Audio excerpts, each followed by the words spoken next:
গরিব হয়ে জন্মানোটা অপরাধ নয়, কিন্তু গরিব হয়ে মৃত্যুবরণ করাটা অপরাধ।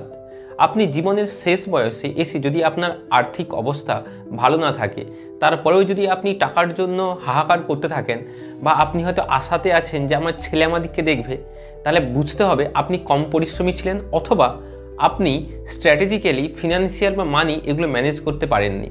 কিছু মানুষ জীবনের শেষ বয়সে প্রচণ্ড ওয়েলথ ক্রিয়েশন করেছেন, অর্থাৎ প্রচুর ধনী হয়েছে। আবার কিছু মানুষ সারা জীবন গরিবই থেকে গেছেন। এর পার্থক্যটা কোথায়?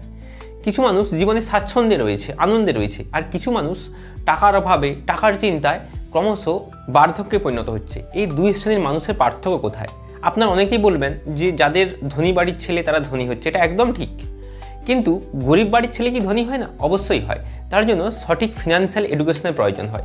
এই ফিনান্সিয়াল এডুকেশন আমাদের স্কুল, কলেজ কোথাও শেখানো হয় না। তাহলে আমরা শিখবো কোথা থেকে? তার জন্য আপনাদেরকে এক্সট্রা শিখতে হবে।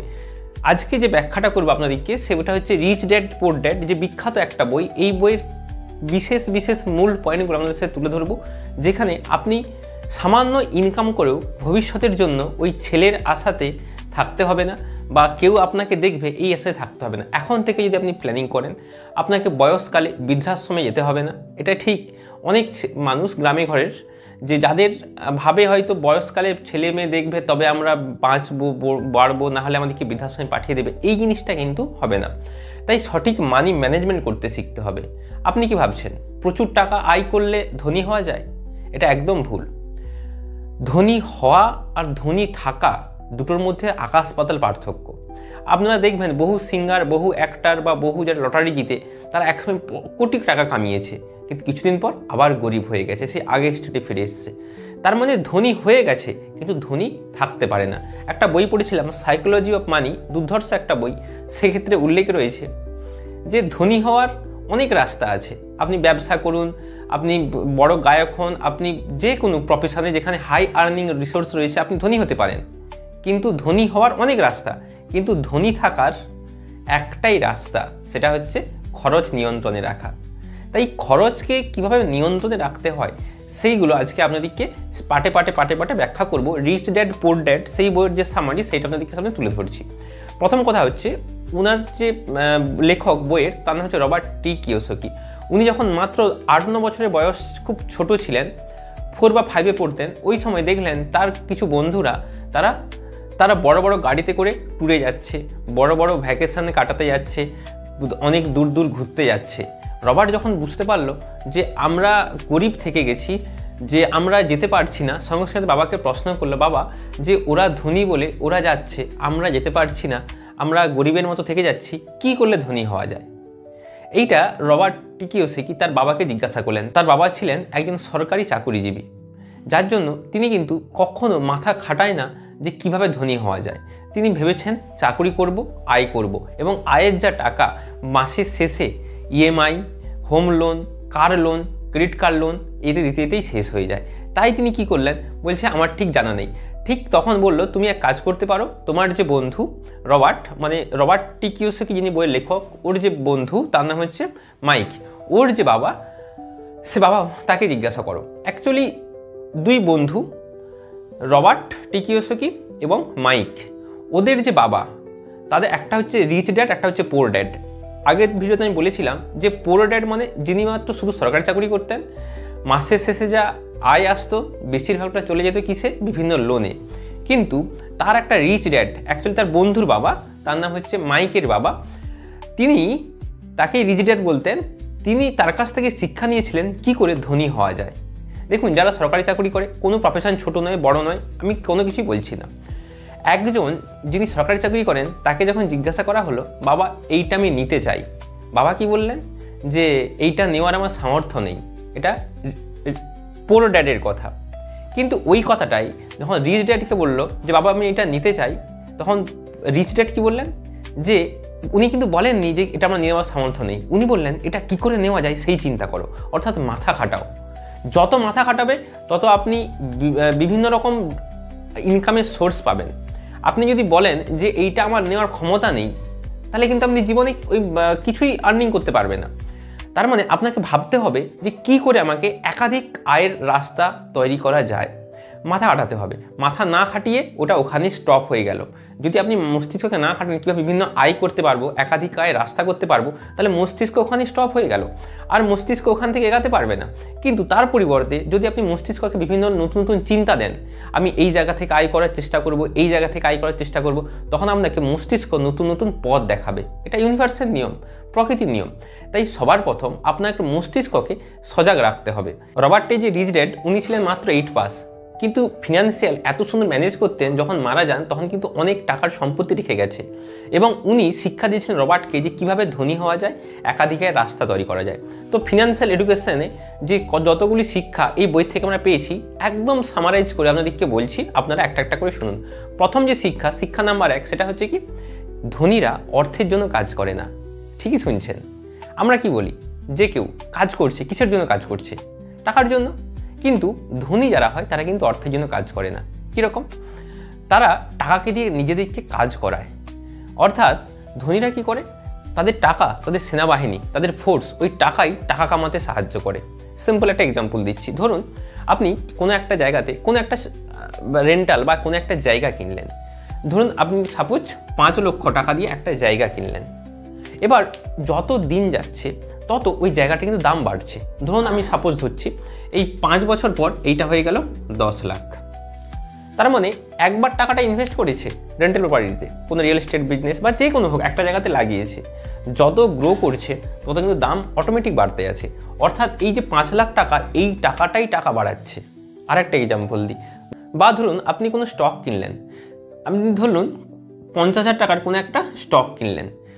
এবার যত দিন যাচ্ছে সেই স্টকটার দাম ক্রমশ বাড়তে আছে। প্রপার ইনভেস্টিগেট করেই কিন্তু স্টক কিনবেন, অনেক কিছু দেখে স্টক কিনতে হয়, কখন কিনতে হয়, কখন বিক্রি করতে হয়, ইত্যাদি ইত্যাদি।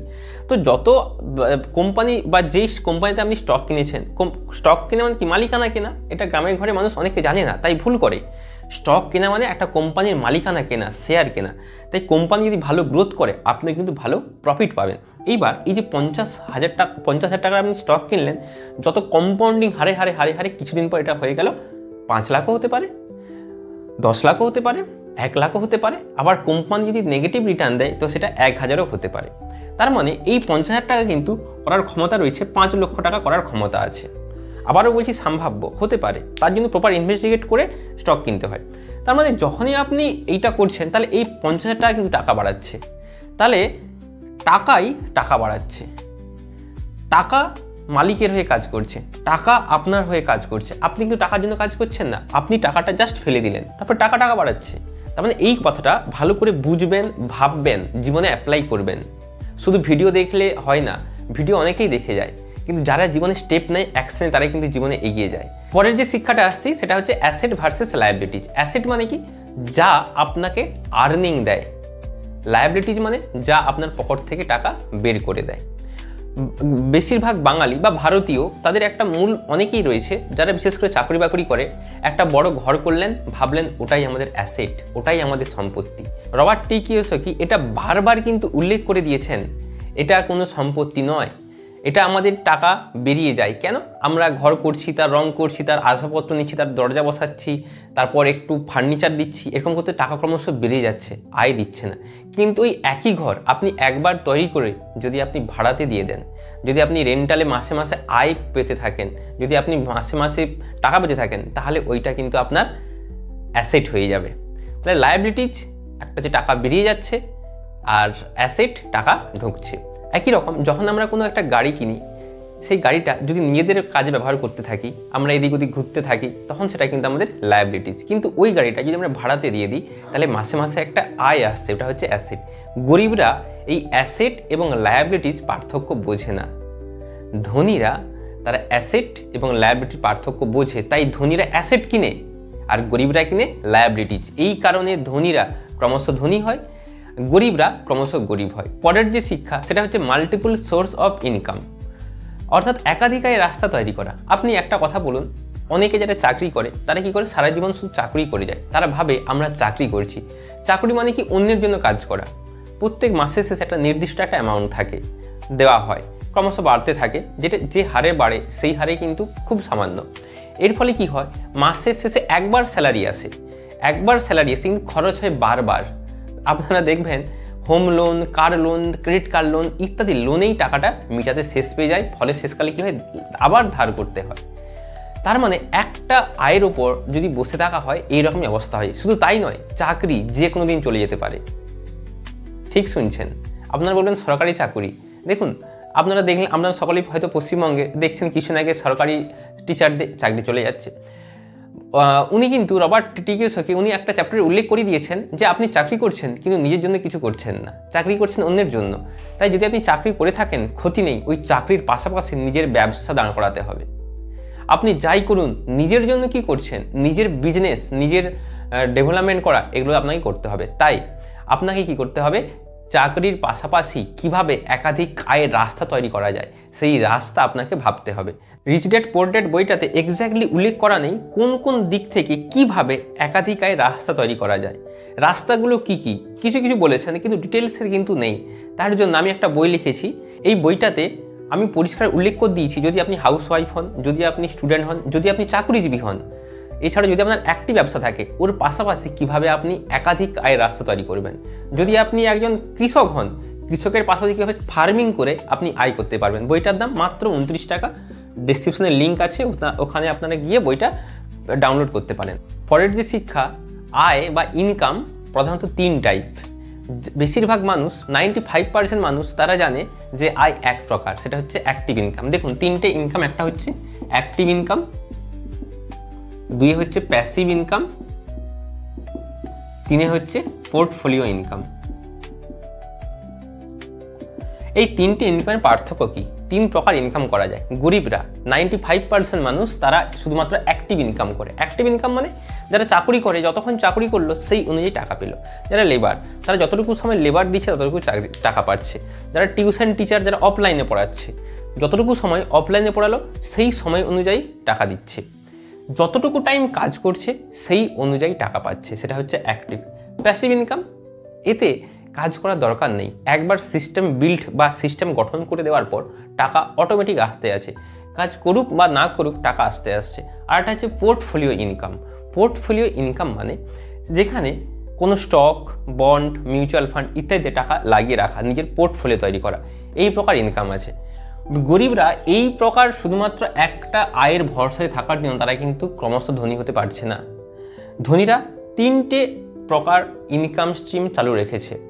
তারা তো অ্যাক্টিভ ইনকাম করছেই, অবশ্যই করছে, অ্যাক্টিভ এটা হচ্ছে বেস, এটা তাকে করতেই হবে। এইটার পাশাপাশি প্যাসিভ ইনকামে তারা মনোযোগ দেয়। প্যাসিভ ইনকাম কয়েকটা এক্সাম্পল দিচ্ছি। ধরুন আপনি কোনো ইউটিউবার হলেন, একবার কষ্ট করে ইউটিউবে ভিডিও বানালেন, সেটা হতে পারে ধরুন একটা 10 মিনিটের ভিডিও, এটা ঠিক 10 মিনিটের ভিডিও, সেটা কন্টেন্ট তৈরি, লেখা, তারপর শ্যুট করা, এডিট করা, আপলোড করা, তারপর থাম্বনেল ইত্যাদি করে অনেক সময় যায়। কিন্তু একবার কষ্ট করে যদি ভিডিওটা বানান, যদি আপনার সঠিক নলেজ থাকে, যে বিষয়ে আপনি দক্ষ, তাহলে ওখান থেকে অ্যাডসেন্স দ্বারা আপনি বারবার আয় করতে পারবেন। এটা হচ্ছে প্যাসিভ ইনকাম। আপনি কোনো কোর্স তৈরি করলেন, আপনার যে বিষয়ে নলেজ রয়েছে, আপনি যদি ভালো রান্না শেখাতে পারেন, আপনি যদি ভালো অঙ্ক শেখাতে পারেন, আপনি যদি ভালো গাছ লাগানো শেখাতে পারেন, আপনি যদি ভালো চাষবাস শেখাতে পারেন, যা আপনার নলেজ রয়েছে আপনি সেটাই কোর্সের দ্বারা তৈরি করতে পারেন, কোর্সের দ্বারা বিক্রি করতে পারেন। কোর্সটা একবার তৈরি করবেন, কষ্ট করে করবেন, এবং সেই কষ্ট করে করার পর অটোমেটিক ওখান থেকে আপনার আয় আসতে থাকবে। আপনাকে নেক্সট টাইম বারবার আপনাকে কাজ করতে হবে না। বা আপনি কোনো বই লিখলেন, এখনকার দিনে ডিজিটাল দুনিয়াতে ইবুক লেখা খুব সহজ। আপনি কোনো কষ্ট করে ইবুক লিখলেন, আপনার যে নলেজ, ইবুক লিখলেন, অ্যামাজনে আপনি লিস্টিং করবেন বা নিজস্ব ওয়েবসাইটে লিস্টিং করবেন, সেখান থেকে আপনার বারবার যতবার বইটা কেনা হবে ততবার আপনার কিন্তু আয় হতে থাকবে। নেক্সট আসছে পোর্টফোলিও। পোর্টফোলিও হচ্ছে আপনি যা যা আয় করলেন, আপনি স্টক কিনে, বন্ড কিনে ওখানে রেখে দিলেন, বিভিন্ন মিউচুয়াল ফান্ড হতে পারে, একাধিক স্টক হতে পারে, এইগুলো করলেন। যাদের চিন্তাধারা একটু উন্নত বা ধনী হতে চায়, তাদের কিন্তু 3 জায়গা থেকে তারা আয় করে। পার্থক্যটা বুঝতে পারছেন? আপনি কি ভাবছেন? আপনি একটার উপর আয়ের উপর ভরসা থাকবেন না একাধিক আয়ের রাস্তা খুঁজবেন? কমেন্টে জানাবেন।